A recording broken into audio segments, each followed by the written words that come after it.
ভগবান শ্রীকৃষ্ণ যদি সর্বেশ্বর্বা হবেন, ঈশ্বর হবেন, তাহলে মহাভারত ভগবান শ্রীকৃষ্ণকে এমন অপমান করলো কেন? জরাসন্ধের সঙ্গে যুদ্ধ করতে করতে যুদ্ধক্ষেত্র ছেড়ে একাধিকবার ভগবান শ্রীকৃষ্ণ পালিয়ে গেল কেন? তিনি তো ঈশ্বর। তাহলে ঈশ্বর যদি কোনো মানুষের সঙ্গে যুদ্ধ করে, যুদ্ধ করতে করতে যদি পালিয়ে যায়, সেটা ঈশ্বরের মান থাকে না অপমান হয়? যে গ্রন্থের মাধ্যমে, গল্পের মাধ্যমে আমাদের ঈশ্বরকে, আমাদের ভগবানকে, আমাদের দেবদেবীকে অপমান করা হয়েছে, সেই অপমান সূচক কথাগুলো আমি তুলে ধরি আর আমি প্রত্যেককে বলি যে এগুলো সত্য নয়, শুধু আমাদের দেবদেবীকে অপমান করার জন্য লেখা হয়েছে। এই বইয়ের পৃষ্ঠাগুলো ছিঁড়ে ফেলে দেওয়া হোক, এগুলো আমাদের ধর্মগ্রন্থ নয়। সেই জায়গায় বেশ কিছু ইউটিউবার পরেরগুলো না জুড়ে শুধুমাত্র কৃষ্ণ অসুর, কৃষ্ণ অসুর এটাই ছেড়েছে, আর এর জন্যে সমস্যা হয়েছে।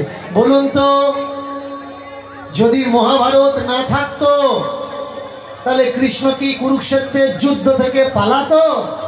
কৃষ্ণ কুরুক্ষেত্রের যুদ্ধ করাচ্ছে পরামর্শ দিয়ে। অর্জুন বলছে আমি করবো না, আর কৃষ্ণ বলছে তুমি করো, তোমাকে করতে হবে। তাহলে এই ভগবান যুদ্ধ করাচ্ছে তার ভক্তকে দিয়ে, তিনি কি ভগবান হতে পারেন?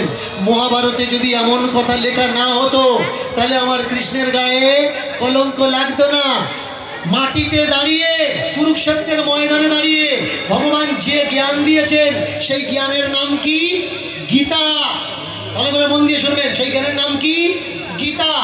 গীতার 9ম অধ্যায় 32 নম্বর শ্লোক, সেখানে গিয়ে ভগবান শ্রীকৃষ্ণ বলছেন নারী পাপজনী, বৈশ্য পাপজনী, শূদ্র পাপজনী। এবার পুণ্যজনীকে বলার বাকি থাকে না। তাহলে নারী যদি পাপজনী হয়, বৈশ্য যদি পাপজনী হয়, শূদ্র যদি পাপজনী হয়, বলুন তো এই জগৎকে সৃষ্টি কারা করছে? নারী করছে তো। তাহলে ভগবান শ্রীকৃষ্ণ নারীদের কি করে পাপজনী বলতে পারে? এই সরকার, এই দেশ ডেভেলপমেন্ট কিসের জন্য হচ্ছে? ব্যবসা বাণিজ্যের জন্য হচ্ছে তো। তাহলে ব্যবসা বাণিজ্য যারা করে তারা কে? বৈশ্য। গীতাতে বৈশ্যকে পাপজনী বলা হচ্ছে। যারা ওয়ার্কার, কাজের লোক, সেবা যত্ন করে মানুষকে, তাদেরকে কি বলা হয়? শূদ্র। তাহলে এরা যদি না থাকে আমার দেশ ডেভেলপমেন্ট হবে? এবার বলুন, গীতাতে এমন নোংরা কথা কে লিখল? ভগবান বলেছে না কিছু মানুষ লিখেছে? এই জায়গায় আমার প্রশ্ন, যারা নারী জগৎকে, সমগ্র নারী জগৎকে অপমান করলো পাপজনী বলে, বৈশ্য সমাজকে, শূদ্র সমাজকে অপমান করলো পাপজনী বলে, ভাই আমার ভগবান এ কথা কখনো বলতে পারে না।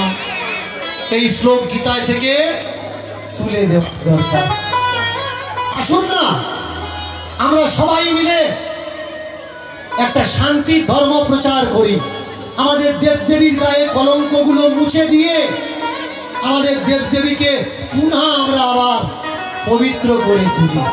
রামায়ণে রামকে, সীতাকে বহুভাবে অপমানিত করা হচ্ছে। আমরা জানি হনুমান ব্রহ্মচারী। কি মানে হনুমান ব্রহ্মচারী তো?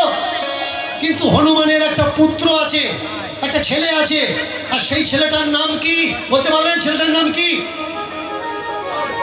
মকরধ্বজ। হনুমানের ছেলের নাম বজরংবলী, ছেলের নাম কি?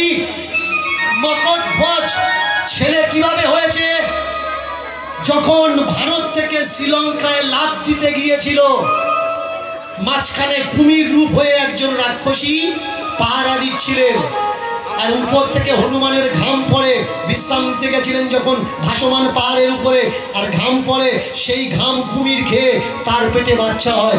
বলুন তো, ঘাম খেয়ে মানুষের বা জীবজন্তুর ঘাম খেয়ে কখনো কুমিরের পেটে বাচ্চা আসতে পারে? তাহলে এগুলো আমাদের দেবদেবীর অপমান নয়? কুমির কোথায় থাকে? কুমির থাকে জলে। আর হনুমান এইটুকা লাফিয়েছে, তাই কষ্ট হয়ে তার ঘাম বেরোচ্ছে। এবার বলুন, যেদিন হনুমান সূর্যকে লাল ফল ভেবে গিলতে গেল, সেদিন তার ঘাম বেরোলো না কেন? যদি কেউ প্রশ্ন করে তাহলে সে কোনো অপরাধ করছে না, সে তার ভগবানকে জিজ্ঞাসা করছে। আবার আমরা মিলিত হব। আবার অনেক ভুলের প্রশ্ন আমরা একসঙ্গে রাখি। কৃষ্ণ সচ্চিদানন্দ বিগ্রহম ওনার